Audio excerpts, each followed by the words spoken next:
Apa yang bakal kamu lakuin kalau kamu terpaksa tinggal bareng sama cowok yang pernah nyoba buat bunuh kamu? Itulah yang terjadi pada Yeon saat dia terpaksa merawat seorang cowok bernama Chae-woo yang hampir aja membunuhnya. Meski Yeon berhasil selamat, tapi dia nggak lantas terbebas dari Chae-woo yang begitu mengintimidasinya. Hari itu, seperti biasa, Yeon melakukan pekerjaannya dengan penuh semangat. Yeon bahkan bekerja sendirian hingga malam hari. Meski begitu, Yeon nggak pernah mengeluh dan selalu melakukan yang terbaik dalam pekerjaannya. Saat Yeon hendak pulang, dia nggak sengaja menyaksikan seorang pria yang hendak membunuh korbannya dengan mengubur sang korban hidup-hidup. Yeon nampak sangat ketakutan dan berniat melapor ke polisi, tapi dia malah nggak sengaja menimbulkan suara sehingga si pembunuh mengetahui keberadaannya. Yeon pun bergegas kabur dari sana, tapi si pembunuh berhasil mengejar Yeon dan menjerat lehernya. Yeon berusaha melakukan perlawanan dengan menyerang si pembunuh menggunakan gergaji mesin, cukup untuk membuat si pembunuh melepaskan jeratan di lehernya. Di waktu yang bersamaan, sang korban tiba-tiba muncul dan memukul kepala si pembunuh dengan sebuah batu. Si pembunuh seketika menjadi terhuyung, lalu ambruk nggak sadarkan diri. Meski Yeon berhasil selamat malam itu, tapi Yeon nggak lantas terbebas dari cengkeraman si pembunuh.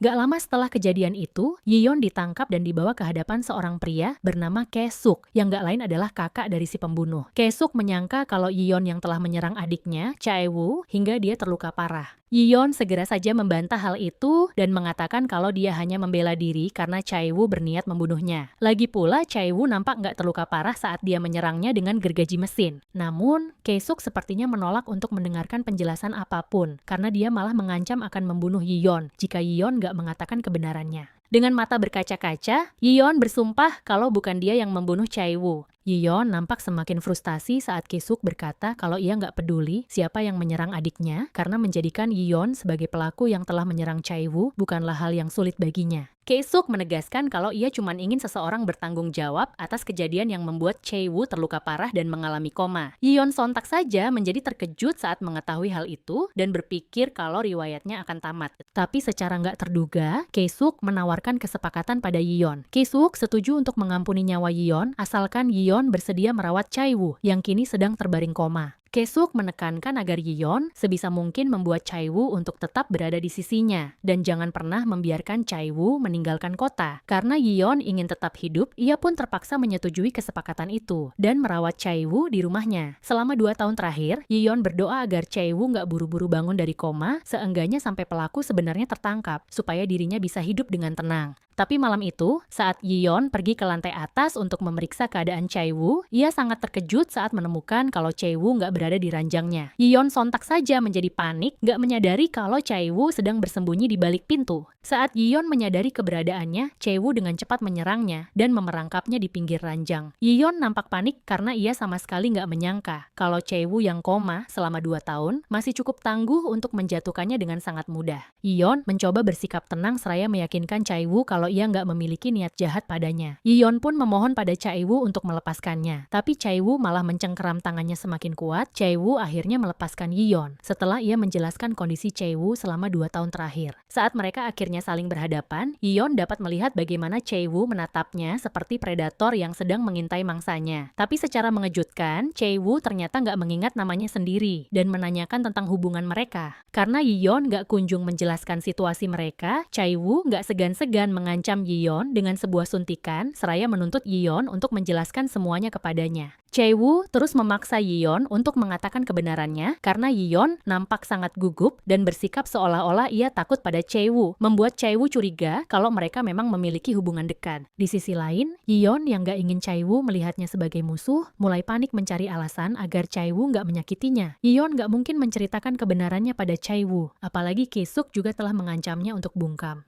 Chae-woo pun terus mendesak Yeon untuk mengatakan apa yang terjadi, karena Yeon nampak gemetar ketakutan saat berada di dekatnya. Chae-woo berpikir kalau ia telah bersikap jahat pada Yeon, sehingga Yeon menjadi takut padanya. Yeon langsung membantah hal itu dan berkata kalau Chae-woo nggak pernah bersikap jahat padanya. Di tengah keputusasaan itu, secara nggak terduga, Yeon memberitahu Chae-woo kalau ia adalah istrinya Chae-woo. Mendengar hal itu, Chae-woo sontak saja menjadi sangat terkejut, bahkan saking syoknya, Chae-woo sampai pingsan dalam dekapan Yeon. Dokter kemudian mengonfirmasi kalau Chaiwu mengalami hipersomnia, semacam penyakit yang menyebabkan penderitanya dapat tertidur selama berhari-hari dalam kurun waktu yang nggak bisa ditentukan. Karena mereka nggak bisa memprediksi kapan Chaiwu akan bangun lagi, si dokter pun meminta Yion untuk kembali merawat Chaiwu di rumahnya. Mengetahui kalau Chaiwu mungkin nggak bakal bangun dalam waktu dekat, Yion seketika menjadi lega dan bahagia, karena dia nggak harus berhadapan dengan Chaiwu, dan terus mengatakan kebohongan demi bertahan hidup. Yion pun segera menutup teleponnya dan kembali melanjutkan pekerjaannya dengan penuh semangat. Di sisi lain, si dokter mendadak lupa memberitahu Yion mengenai efek samping yang mungkin dialami oleh penderita hipersomnia. Namun, yang lebih menyita perhatian si dokter bukanlah efek samping tersebut, melainkan kalimat yang terus diucapkan oleh Chaiwu dalam keadaan gak sadar saat dia dirawat di rumah sakit. Chaiwu terus mengatakan, "Tolong jangan bangun," kalimat yang sama yang selalu diucapkan oleh Yion setiap malam. Malam harinya, saat Yion hendak memeriksa keadaan Chaiwu, ia menemukan kalau Chaiwu udah menghilang dari kamarnya. Yion seketika menjadi panik dan bergegas mencari keberadaan Chaiwu. Di ujung jalan yang sepi, Yion akhirnya menemukan Chaiwu dengan pakaian yang udah berlumuran darah. Chaiwu nampak sedang memegang seekor ayam yang ia bunuh dengan tangannya sendiri. Yion berusaha membujuk Chaiwu untuk pulang, walau pada kenyataannya, ia merasa sangat takut melihat keadaan Chaiwu saat ini. Yion sepertinya takut mengalami nasib mengenaskan seperti si ayam yang udah nggak berdaya di tangan Chaiwu. Chaiwu lantas mendekati Yion dan mendesak Yion untuk menjelaskan semuanya kepadanya. Chaiwu merasa sangat terusik dengan kondisi kesehatannya dan juga fakta tentang mereka berdua sebagai pasangan suami istri. Meski semua itu adalah kebohongan, tapi Yion terpaksa memainkan perannya sebagai seorang istri agar Chaiwu nggak curiga padanya. Chaiwu pun setuju untuk pulang bersama Yion ke rumah mereka, rumah yang ia anggap sebagai rumah pengantin, baru milik mereka berdua. Saat mereka tiba di rumah, Yion lantas mengobati luka-luka di tangan Chaiwu. Namun, situasi mereka seketika menjadi canggung karena Chaiwu menatap Yion dengan intens. Bahkan ia juga berusaha mendekati Yion. Chaiwu menanyakan kenapa mereka tidur di kamar yang berbeda, padahal mereka udah menikah. Yion sontak saja menjadi panik dan beralasan kalau Chaiwu mengalami koma selama 2 tahun dan membutuhkan perawatan intensif, sehingga mereka tidur di kamar yang berbeda.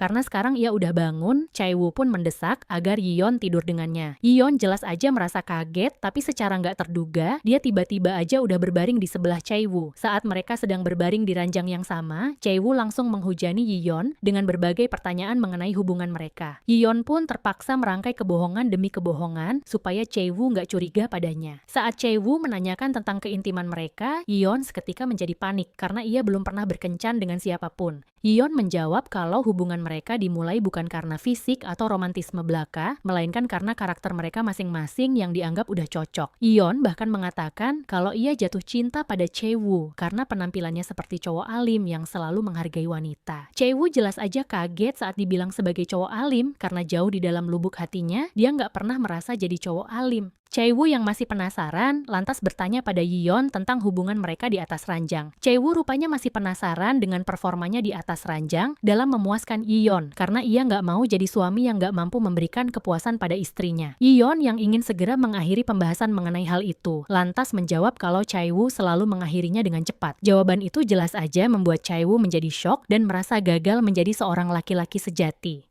Sementara Chaiwu berbaring dalam diam, tenggelam dalam pikirannya sendiri, Yion berdoa sepenuh hati agar Chaiwu kembali tidur untuk waktu yang lama supaya dia nggak perlu terus merangkai kebohongan demi kebohongan atau yang terburuk, terus menipu Chaiwu dengan berpura-pura sebagai istrinya.